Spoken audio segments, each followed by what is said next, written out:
ঠান্ডা মাথায় আজকে রাতের বেলা চিন্তা করবা আল্লাহ পাক তোমাকে কি জন্য দুনিয়ায় পাঠিয়েছেন।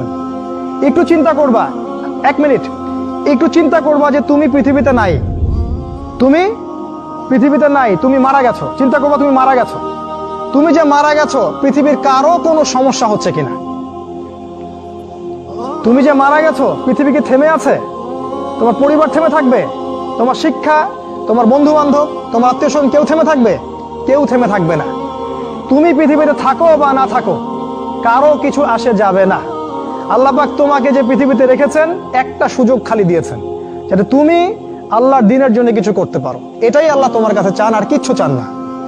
আর কিচ্ছু আল্লাহ তোমার কাছে চান না। আল্লাহ চান তুমি একজন ভালো মানুষ হও, ভালো মুসলিম হও এবং দ্বীনের জন্য কিছু খেদমত করে পৃথিবী থেকে বিদায় নাও। এই দিন তুমি ছাড়াও বিজয়ী হবে ইনশাআল্লাহ।